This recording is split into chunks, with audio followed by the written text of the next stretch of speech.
Tahan, walang kasinungalingan. Serbisyong totoo lang. Let's get ready to rumble! Manny Pacquiao panalo via unanimous decision laban kay Joshua Clottey matapos ang 12 rounds.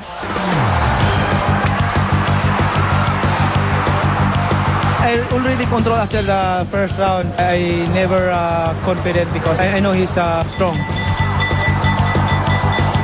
I don't feel his power too much, but I feel he has speed. Still, Milyong-milyong tagahanga ni Pacman mula sa iba't ibang panig ng mundo nagbunyi sa bagong tagumpay ng idolo.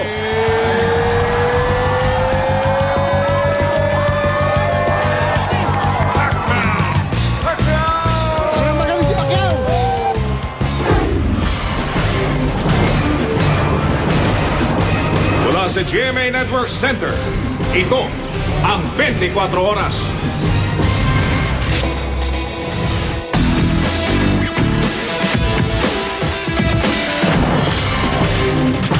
Magandang gabi po at magandang balita po mga kapuso. Panalo po ulit ang ating pambansang tamaong si Manny Pacquiao.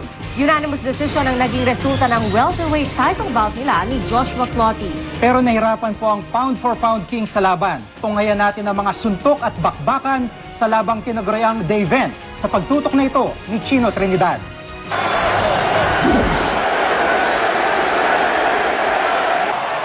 Bago tawagin ng mga maglalaban sa main event, isang audio-visual presentation munang ipinakita. Bago ito, tinray over si Manny Pacquiao sa kanyang dugout. Pagkatapos ng audio-visual presentation, lumabas na sa kanyang dugout si Joshua Clottey. Ilang sandali pa, si Pacman naman.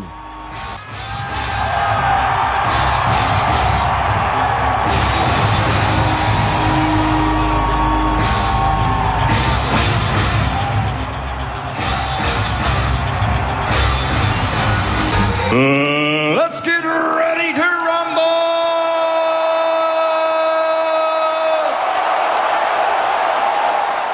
Unang ipinakilala ang challenger. The fighting pride of Accra, Ghana, and former welterweight champion of the world, Joshua, the Grand Master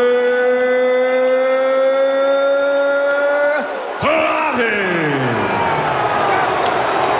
Natagalan ang pagpapakilala kay Pacman dahil sa dami ng kanyang championship belts. Former light welterweight, world champion and reigning, defending WBO welterweight champion of the world, the fighting pride of the Philippines, Manny Pacman Pacquiao.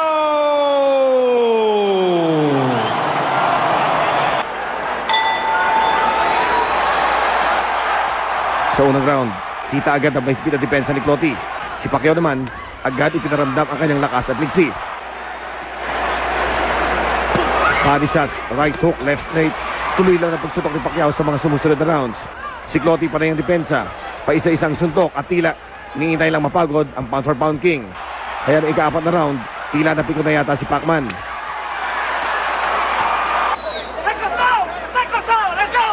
Sugod na sugod si Pacman. Sa dami ng pinapakawalan suntok, hindi nabibigyan ng chance si Clottey na maka-rest back. Pero may pagkakataong tila napapagod din ng pambansang kamao. Bukod sa magandang depensa niya, kilala rin si Clottey sa paminsan-minsan gumagamit ng dirty tactics. At noong round 8, isang low blow mula sa former IBF welterweight champion ang nagpahinto kay Manny. Kahit pa isa-isa ang tama, ramdam ni Manny ang lakas ng natural na welterweight na si Clottey. Sa gitna ng laban, nagkapasa si Pacman sa may kanang mata. I enjoy my combination natin. Alright? 1, 2, step back. He's gonna reach for you. He's gonna come forward, right? Yes. You gotta make that step big enough, just like we did on the miss, remember? Pero tuloy pa rin ang body shot sa pag-asang bumaba ang high guard ni Clottey. Sa pag-usad ng laban, lamang sa puti si Pacquiao kaya si Clottey bigay todo na noong round 10. Naibig sa Pacman sa lubid at ilang uppercut sa mukha ang naipasok ni Clottey.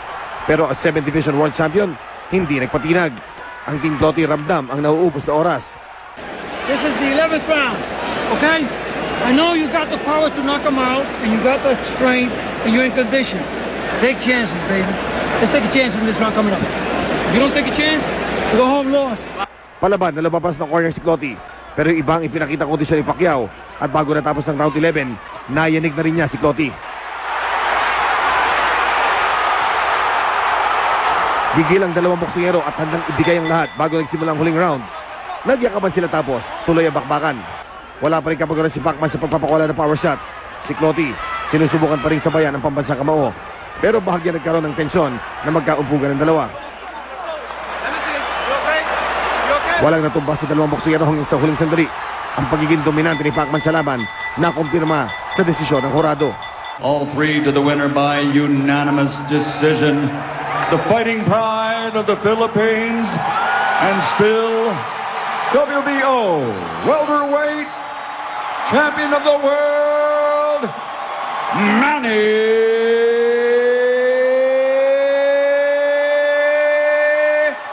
Pacman Pacquiao.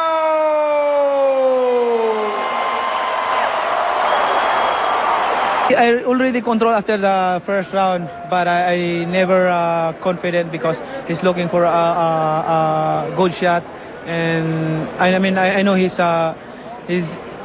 strong. I don't feel his power too much, but I feel he has speed. That's the problem. He's fasting, so I have to take my time. Well, he doesn't use too much movement. He doesn't use too much movement. The only thing he does is, if I come, he always try to live there. No, not really. It doesn't hurt me. As you can see my face, I'm fine. I don't feel nothing. Matapos ang bagong tagumpay, natanong si Manny sa napornadong laban niya sa sinasabing boksingero na maaaring makatalo sa kanya, si Floyd Mayweather Jr. I want that fight because people want to see that fight. That's a good fight. Right now, I'm so happy because I know the support of the fans. Mula rito sa Arlington, Texas, Chino Trinidad nakatutok, 24 oras. At sa punto po ito, makakausap natin live mula sa Texas, si Chino Trinidad. Natutukan niyang laban ni Pacquiao at Cloty. Chino, magandang umaga dyan sa inyo sa Texas. Magandang malamig na umaga mula rito sa Texas. Chino, parang mukhang dire-diretso. Nagpalta kasi ng oras dito eh. Oo, Chino, mukhang talagang dinire-diretso nyo na mula nung laban kagabi dyan sa oras ninyo at hanggang ngayong umaga dyan. Kamusta muna ngayon si Pacman? Well, si Manny natapos, nakakabilib ito kay Manny. Matapos siya ng 12 rounds na pagbakbakan kay Joshua Cloty, dumiretso siya doon sa Texas Rangers Stadium ho dito. At ituloy ho yung kanyang concert. So pagkatapos ng 12 rounds ng pakikipagbakbakan kay Joshua Cloty, sinubukan naman niya kung anong tibay na kanyang ngala-ngala sa kantahan dito po sa tabi ng Dallas Cowboys Stadium. Ang kanya pong naging venue ay yung Texas Rangers Stadium. So, pagpapakita sa inyo ng klase ng energy meron, itong ating pambansa Kamaopia. Alright, Chino. Well, sa analysis mo ba yung sa performance ni Manny doon sa kanyang laban ni Cloty, medyo nung bandang dulo parang napagod rin daw si Manny at parang nahirapan din daw siya ng konti dahil parang hindi daw iniinda ni Cloty yung mga suntok na binibitawan ni Pacman? Ay, hindi ako nakakasigurado kung nagpakita si Manny ng pagod sa laban na yun kasi kung mapapansin nyo, hanggang dulo ay pumupukpok pa siya. In fact, nung 11th round, sa dami ng kanya ibinabato suntok, finally, nabutasan niya itong si Cloty at tumupi ang tuhod o tumiklop ang tuhod nitong si Joshua Cloty for the first time sa buong laban. At saka kung titignan nyo rin, ayan, tinitignan nyo yung 11th round, di ba? Hindi nyo makikita yung pagtigil ng pagpukpok ni Manny Pacquiao ng kanyang kamay o ng kanyang mga kamao. Dito po sa parang adobe na si Joshua Cloty, talagang ayaw lang bumigay.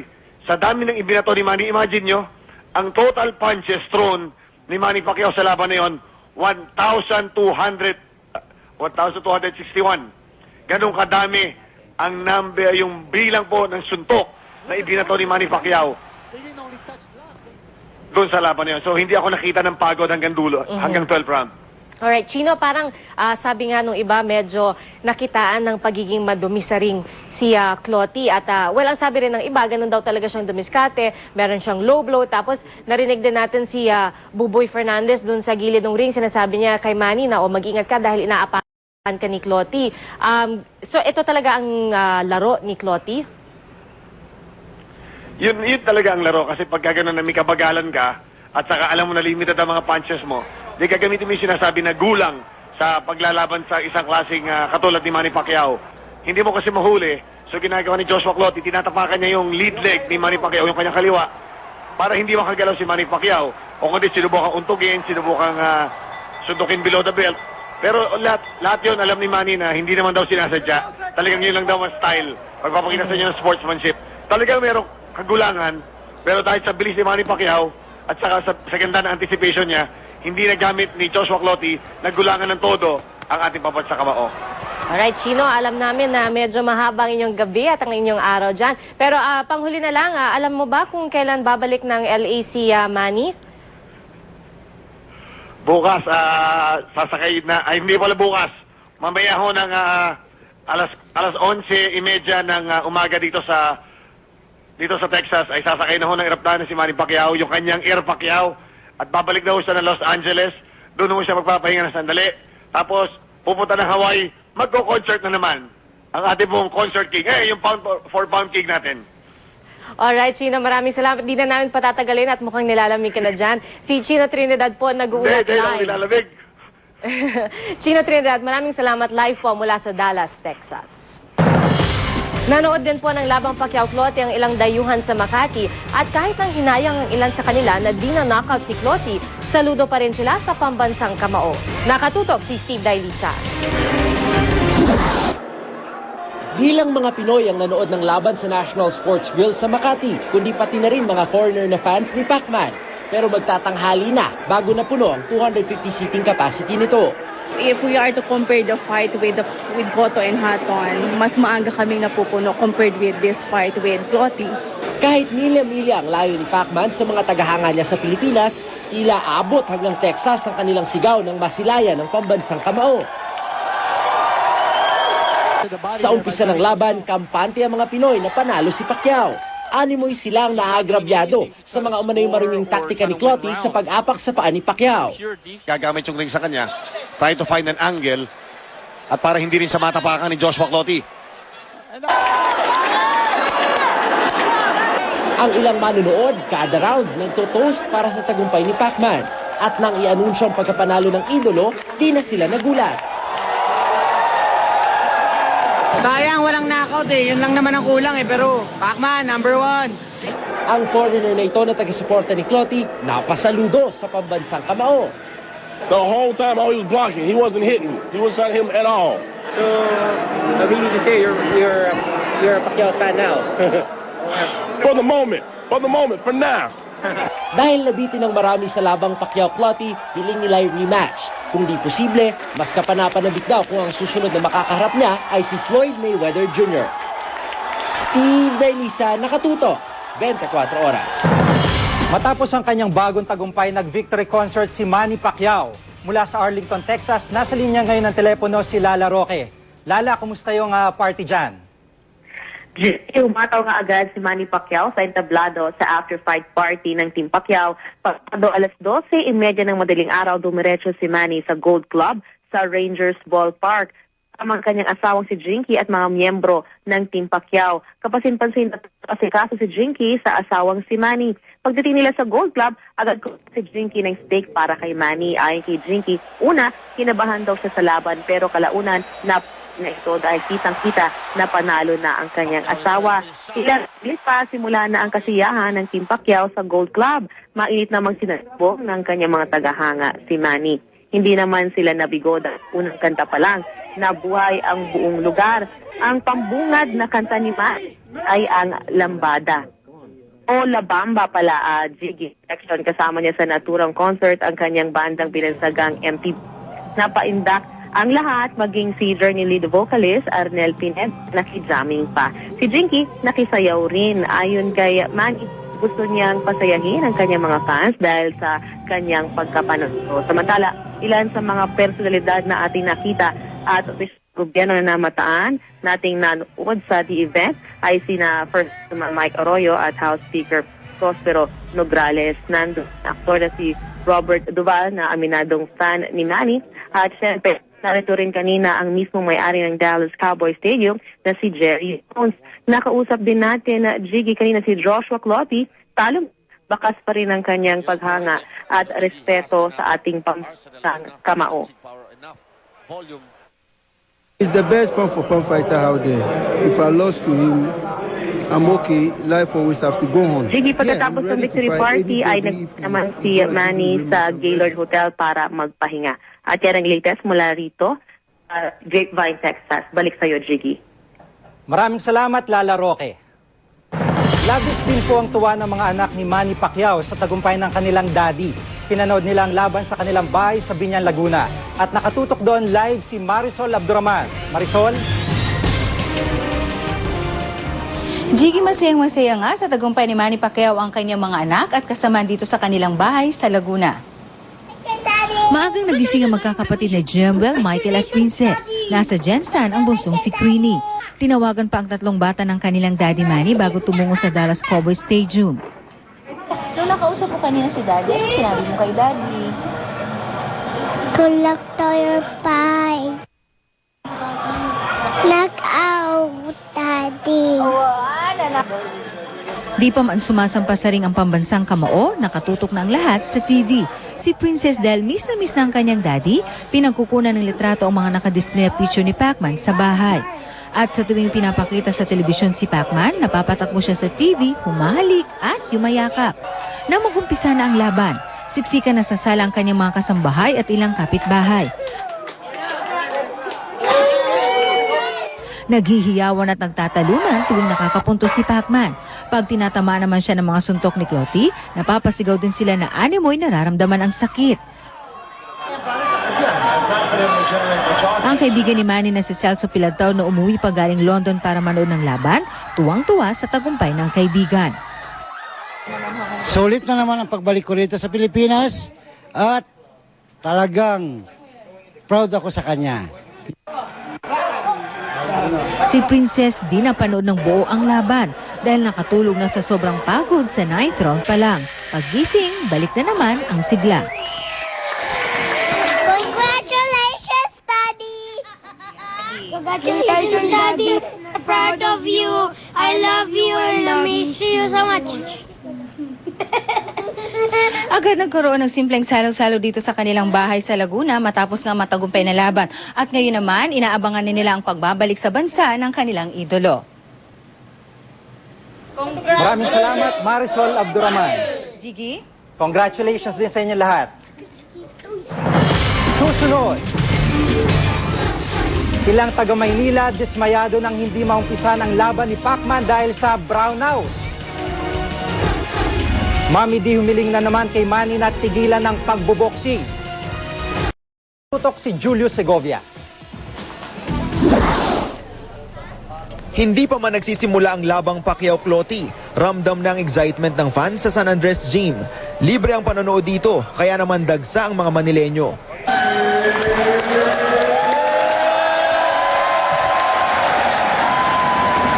Mas tumindi ang hiyawan nang magsimula ng boxing.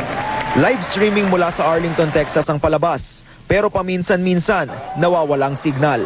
Ang mga taga-suporta ni Manny parang kasama ng pambansang kamao sa ring dahil tila nararamdaman nila tuwing nakakapunto si Joshua Clottey.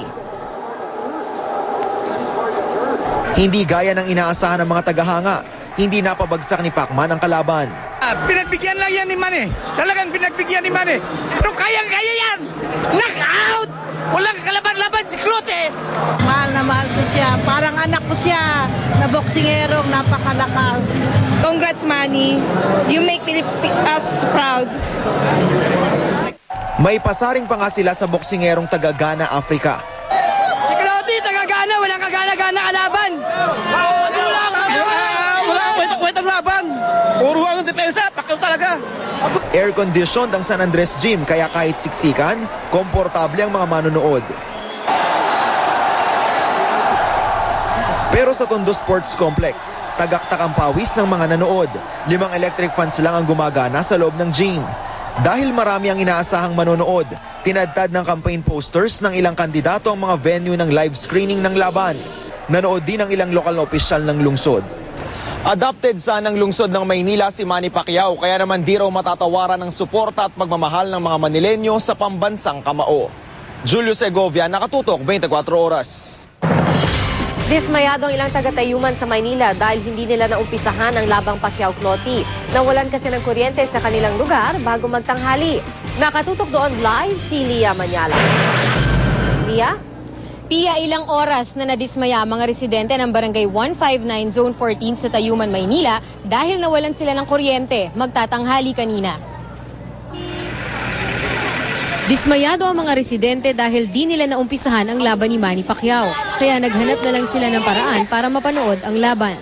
Nagagila pa kami ng kuryente doon sa kabila. Doon kami kumuha ng kuryente para makapanood lang sila. Maglalaro na si Pacquiao saka nawala yung kuryente. Sabi ng Meralco, nagkaproblema ang isang poste ng kuryente rito. Medyo yung isang head guy namin na sumusuport doon sa poste, naputol at kaya siya nagdikit-dikit doon sa kabilang pasi niya. Siguro yung sabi ng mga tao doon na dikitan daw ng may sumapak daw ng kalapati doon sa bandang kabila. Mag-aalas 3 na ng hapon nang kumpunihin ng Meralco ang nasirang poste. Kahit napakinggan na ng ilan sa radyo ang resulta ng laban, nanood pa rin sila. Kasi may laban si Pacquiao, tagang idolan, nanonood kami. Bukod sa Barangay 159 ay nawalan din ng kuryente sa ibang bahagi ng Tondo, pero sa ngayon ay naibalik na ang supply ng kuryente dito. Pia? Maraming salamat, Lia Manyalak. Susunod. Pinoy boxer Eden Sonsona tinalo ang kalabang Colombian sa undercard fight sa re-event. TV host Grace Lee na aksidente sa Korea. At pagkanta ng pambansang awit ni Arnel Pineda, pasado kaya sa National Historical Institute. Tutukan lahat ng yan dito sa 24 Oras. Sa bayang Sinilangan sa General Santos City, nakatutok doon live si Sherry Antores. Sherry. Yes, Jiggy, humupa na nga ang sigawan dito sa Jensan sa labanang Pacquiao-Cloty. Pero ang mga kababayan niya dito o ilan sa mga nagmamahal sa kanya dito, iba na ang sinisigaw. Sana raw magpahinga na siya sa boxing. Alas 6 ng umaga, sinimulan ni Nanay Dionisha Pacquiao ang pagdarasal sa kanyang groto, saka nagsimba sa Our Lady of Peace and Good Voyage. Halos 5 oras din siya nagdasal. Akay na mga kasama, hindi siya agad nakapagsalita sa sobrang pagod. Nang makabawi, wala masama si Mami. Bagamat kumpiyansa siyang mananalo ang anak, batid niya kung gaano kahirap ang boxing. Ibalato lang niya sa akin ang payo ko sa kanya, sagutin niya.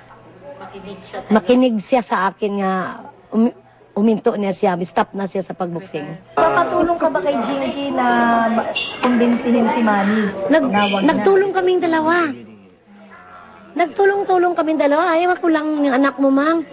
Ayaw pa niya. Ang kapatid ni Manny na si Liza Pacquiao Unding, tuwang-tuwa rin sa panalo ng pambansang kamao. Nagulat siyang umabot pa sa 12 rounds si Cloty. Akala ko mga 9 rounds lang, pero matibay si Cloty. Pero wala siyang hindi siya masyado nakatama kay Manny. Puro ganun lang. Sa kasagsagan ng laban, halos mayanig ang mansyon ng mag-asawang Manny at Jinky Pacquiao sa lakas ng sigaw ng mga nanood tuwing makakatama ng suntok si Pacman.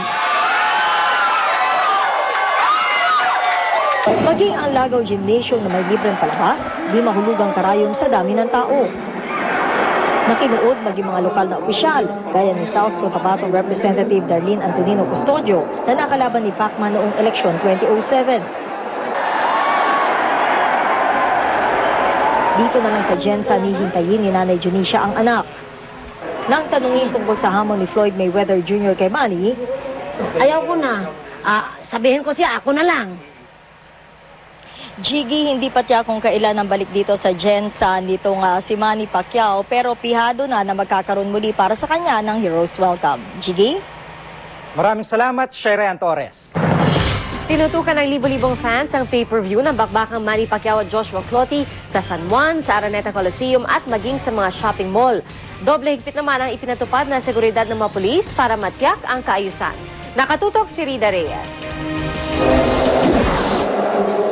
5,000 taong nanood ng The Event sa The Arena San Juan City. Kasama syempre ang mayor ng lungsod. Nang awitin na ni Arnel Pineda ang pambansang awit, nagsimula ng maghiyawan ang mga tao.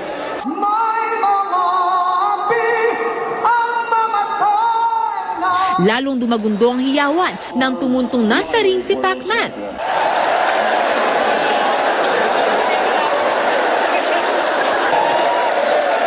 Siguro kung hindi kaya ni Pacquiao ng 5 rounds, baka kayanin niya sa mga susunod na rounds. Mga siguro 8 hanggang sa huling round na siguro. Ramdam din ang excitement sa Araneta Coliseum kung saan 4 na 30-foot giant screens ang ginamit. Ang bawat suntok na binitiwan ni Pacquiao, sinabayan ng hiyawan. Hanggang sa anunsyo na ang nagwagi. I had no doubt whatsoever na Pacquiao was going to win. Ang kanyang speed is just too much for Clottey. Kahit walang prominenteng personalidad ang nanood sa Araneta Coliseum, nanatiling mahigpit ang seguridad. Ipinagbawal din ang pangampanya ng mga politiko. Dinagsa rin ng fans ni Pacman ang ilang mall sa Metro Manila. Rida Reyes, nakatutok, 24 oras. Bukod po kay Manny Pacquiao, isa pang Pinoy ang wagi sa boxing sa Texas. Tinalo ni dating flyweight champion Eden Sonsona ang Colombian boxer na si Mauricio Pastrana sa ikalawang round ng laban. Unang nabigyan ng break si Sonsona nang lumaban siya sa undercard ng bakbakang Manny Pacquiao at Miguel Cotto nung nakaraang taon. Abangan! TV host na si Grace Lee na aksidente habang nagbabakasyon sa Korea. At bersyon ni Arnel Pineda ng lupang hinirang, pasado kaya sa National Historical Institute. Naaksidente ang TV host na si Grace Lee habang nagsusnowboarding sa Korea. Kinumpirmayan ng GMA Artist Center na bali ang kaliwang braso ni Grace matapos makabanggaan ng isa pang snowboarder. Nananatili ngayon ang host sa isang ospital sa Korea at nakaschedule siyang operahan bukas o sa Martes. Wala naman daw balak magsampa ng kaso si Grace laban sa nakabangga sa kanya. Ngayon, hindi pa maoperahan ng doctor kasi the swelling is really bad. So, hinihintay pa nila bumaba yung swelling. I wish to be back in the Philippines as soon as possible. Thank you so much for all the lovely messages and all your prayers. Tahimik at halos walang naitalang krimen sa buong bansa ngayong araw. Ayon sa Manila Police District, generally peaceful ang sitwasyon sa Maynila sa kasagsagan ng bakbakang Manny Pacquiao at Joshua Clottey. Zero crime rate din sa Region 1 at sa iba pang lugar katulad ng Tarlac. Sa kabila nito, tiniyak ng PNP na nananatili silang naka-alerto sa anumang pwedeng mangyari. Naiba na naman daw ang orihinal na tono ng lupang hinirang sa pagkanta ni Arnel Pineda sa laban ni Pacquiao at Joshua Clottey. Ang mamatay ng dahil sa'yo. At dahil po sa bersyon yan, maghahain daw ng reklamo ang National Historical Institute o NHI sa DOJ. Ayon kay Teddy Atienza, chief ng Heraldry Section ng NHI, nagiging gawin na raw ng mga singer ang pagbabago ng tono at tempo ng pambansang awit na labag sa saligang batas. Ipinauubaya naman ni Pineda sa kanyang abogado ang isasampang reklamo ng NHI. Ang mahalaga raw, kinanta niya ang lupang hinirang ng bukal sa puso bilang Pilipino. Noong Mayo ng nakaraang taon, binatikos din ng NHI si Martin Rivera dahil sa kanyang bersyon ng lupang hinirang sa laban ni Manny Pacquiao at Ricky Hatton. At yan po ang mabalita ang aming tinutukan sa nakalipas na 24 oras. Maraming salamat sa inyong pagtitiwala. Mula sa Tahanan ng Katotohanan, ako po si Pia Arcangel. Ako po si Jiggy Manikad, ito ang GMA. Walang kinikilingan, walang pinoprotektahan. Walang kasinungalingan, serbisyong totoo lamang. At dahil hindi natutulog ang balita, nakatuto kami 24 oras.